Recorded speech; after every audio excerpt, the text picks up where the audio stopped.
میرا نام ڈاکٹر راشد رحمت ہے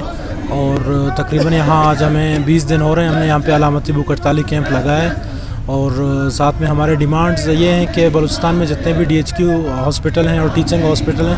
وہاں پر جو فزیکل تھراپسٹ ہیں ان کو اپوائنٹ کیا جائے، چونکہ فزیکل تھراپسٹ ہر ہاسپٹل اور ہر ہیلتھ سیٹ اپ میں ایک کلیدی کردار ادا کرتا ہے. تو گورنمنٹ آف بلوچستان سے ہمارا یہی مطالبہ ہے کہ جتنے بھی گریجویٹس ہیں ان کے لیے جابس ان کو DHQ ہاسپٹلس میں اپوائنٹ کریں اور جتنے ہاؤس آفیسرز ہیں ان کے لیے پیڈ ہاؤس جاب کا انتظام کیا جائے. کہ حکومتی نمائندگان سے ہم نے اپنے احتجاجی کیمپ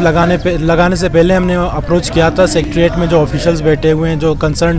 منسٹرز ہیں، تو ان کا یہی کہنا ہے کہ چونکہ بلوچستان میں وسائل کم ہیں اور مسائل زیادہ ہیں، اس حوالے سے ہمیں پروفیشنلز کی کوئی ضرورت نہیں ہے اور بلوچستان میں جو نن ڈیولپمنٹ کام ہو رہے ہیں جس کی مد میں اچھا خاصا ایک رقم ویسٹ کیا جا رہا ہے. تو ہم نے حکومت بلوچستان اور جو کنسرن منسٹرز ہیں ان کو بتایا تھا کہ آج بلوچستان میں فزیکل تھراپسٹ وافر مقدار میں اور اسکلفل فزیو تھراپسٹ موجود ہیں اور کائنڈلی آپ ان کو اپوائنٹ کریں تاکہ یہاں پہ جو عام پبلک ہے جو مختلف بیماریوں سے گزر رہا ہے ان کو کراچی یا دیگر صوبوں کو جانے کی ضرورت نہ پڑے. تو حکومت اس حوالے سے چونکہ پالیسیز نہیں ہیں اور یہاں پر پالیسیز بنتے سالوں گزر جاتے ہیں تو مجبوراً ہمیں یہاں پر آ کے اپنا کیمپ لگانا پڑا اور پچھلے 20 دنوں سے ہم یہیں پر موجود ہیں. پرامن ہیں ہمارے جو مطالبات ہیں وہ بھی جینین ہیں اور وہ مفاد عامہ کے لیے ہیں اور ہم چونکہ پروفیشنلز ہیں ہمیں نہ کوئی کسی روڈ کو بند کرنے کی ضرورت ہے نہ ہی کوئی دھرنا دینے کی. ہم سمجھتے ہیں حکومت بلوچستان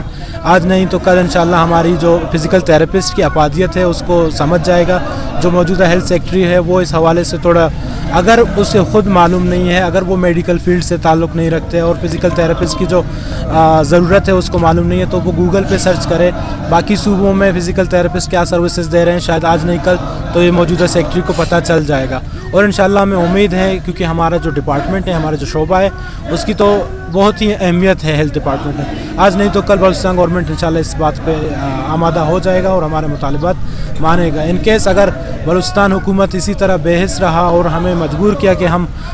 کہیں وقت تک یہاں پر بیٹھے رہیں تو انشاءاللہ ہم اپنے آئندہ کا لائحہ عمل طے کر کے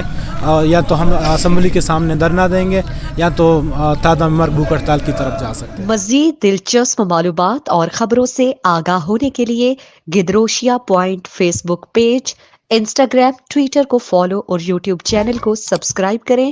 بیل آئیکن بٹن دبانا نہ بھولیں تاکہ مکران سمیت بلوچستان کی خبروں سے جڑے رہیں.